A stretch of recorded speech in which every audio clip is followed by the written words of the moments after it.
The air in Washington was electric on October 4, 2025. As the sun rose over the Capitol, a sense of anticipation gripped the city, and the nation waited for history to unfold. All eyes were on the Supreme Court, where 9 justices were about to decide a case that could reshape America's balance of power. The steps outside were crowded, the tension palpable. The question before them was monumental. Can a president unilaterally wage a trade war, bypassing Congress and the will of the people? Years of tariffs had divided the nation. Some saw them as vital protection for American jobs, while others viewed them as a hidden tax on families, raising prices on everyday goods. Businesses, farmers, and consumers all felt the impact. From rural fields to urban storefronts, the effects rippled through every corner of the economy. Legal challenges mounted, and now, the final judgment was here. American Importers Alliance vs. United States. The stakes could not have been higher. Protesters and supporters crowded the court's steps, their signs and chants reflecting a nation's split on trade. Each side convinced the future hung in the balance. The ruling was about more than tariffs. It was about presidential power, Congress's role, and the very future of American democracy. When the decision came, it was seismic. Newsrooms buzzed, and the country held its breath as the verdict echoed across the airwaves. In a 6-3 decision, the court ruled that sweeping tariffs imposed under national security exceeded presidential authority, setting a new precedent for executive power. The justices drew a line. Regulating foreign commerce is Congress's job, not the president's alone. The Constitution's intent was reaffirmed. The era of the president as sole architect of trade policy was over. Power shifted back to the legislative branch, restoring a crucial check.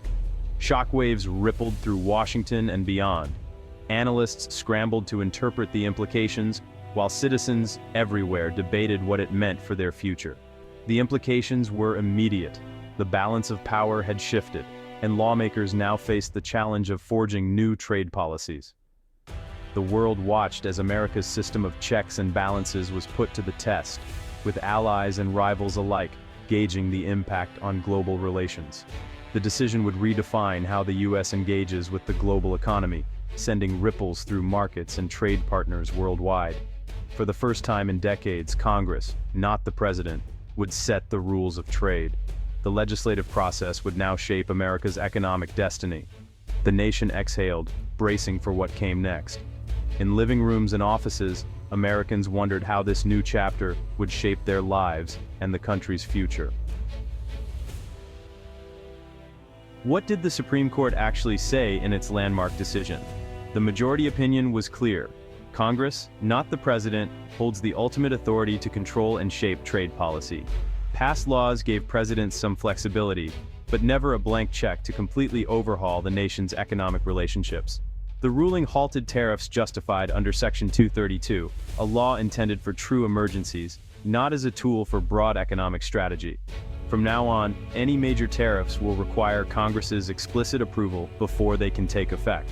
Trade policy must now return to open debate, public hearings, and genuine compromise among lawmakers. The decision stands as a historic and significant check on executive power.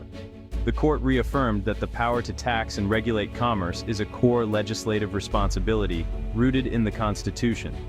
Now, big economic decisions demand big, transparent, and democratic debate for the nation's future. Who controls trade? The Constitution is clear. Congress regulates commerce with foreign nations.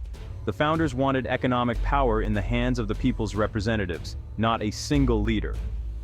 Over time, Congress delegated some authority to the president for flexibility in emergencies, but these were loans of power, not permanent gifts.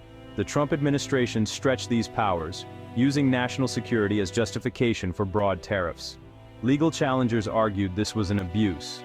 Economic competition isn't a military threat. The Supreme Court agreed. Congress never intended Section 232 as a blank check.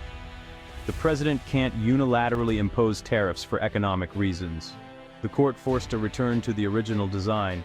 Congress has the final say. What's a tariff? It's a word you hear often in the news, but what does it really mean for you and the economy? A tariff is a tax placed on imported goods, designed to make foreign products more expensive, and give an advantage to domestic industries by leveling the playing field. While domestic producers may benefit from this protection, the extra cost is usually passed on to consumers, who end up paying higher prices at the store. Tariffs can help certain industries, like steel manufacturing, stay competitive, but they can also hurt others, especially American exporters who face retaliation from other countries. When the US imposed tariffs, countries like China responded with their own tariffs, directly targeting American-made goods and escalating trade tensions. As a result, American farmers lost access to key export markets, and prices for everyday items, from food to household goods, began to rise. Tariffs act as a hidden tax, quietly increasing the cost of cars, appliances, groceries, and many other essentials that families rely on. While the government collects more revenue from these taxes, the real financial burden falls on ordinary families who feel the pinch in their monthly budgets. Protection for one industry often means hardship for another, leading to layoffs and uncertainty in sectors that rely on global trade. The economic chain reaction is complex. There are always winners and losers, and the effects ripple through the entire economy. In the end, it's American consumers who ultimately pay the price, often without even realizing it. How did tariffs play out in real life? The story stretches far beyond just numbers and headlines. It's about people, jobs, and the everyday things we buy. American steel mills saw short-term gains, higher prices, more jobs, and a sense of renewed hope for workers who had faced years of uncertainty. But industries that buy steel, like automakers and manufacturers, faced soaring costs, making it harder to compete and plan for the future. Most passed those costs to consumers. Cars, soup cans, and appliances all got pricier, squeezing household budgets across the country. Retaliatory tariffs hit farmers hardest. Soybean exports to China collapsed, prices plummeted, and government aid became a lifeline for many rural communities.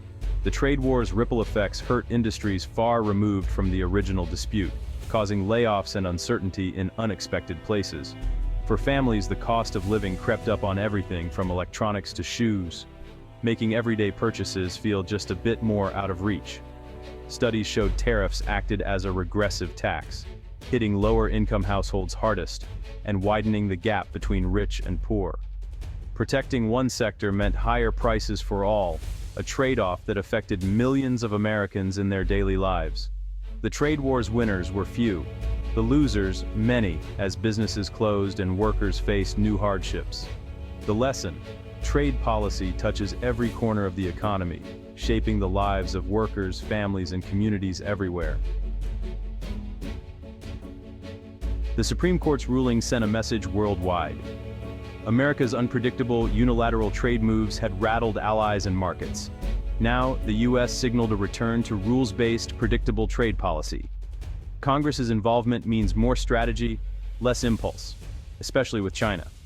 Allies welcomed the change, hoping for stability and renewed cooperation. International organizations like the WTO may regain influence. The ruling strengthens America's global leadership by showing checks and balances at work. But the U.S. won't ignore real concerns about China or manufacturing. The focus shifts to comprehensive strategies, new agreements, alliances, and domestic investment. The era of tariff-first trade wars is over. Strategic, legislated trade policy begins.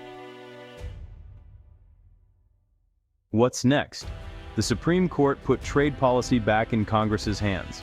Lawmakers must now review tariffs, hold hearings, and craft a real strategy. This demands debate, compromise, and a focus on long-term prosperity, not just politics. Congress must decide what truly threatens national security and what is simple economic competition. The process will be messy, but it's a victory for democracy and checks and balances. Major decisions will now reflect a broader range of voices and interests. America's challenge: compete globally while upholding democratic values. That means investing in innovation, workforce training, and fair trade. The Supreme Court clarified who's responsible. Congress must now lead. Their choices will shape America's economic future.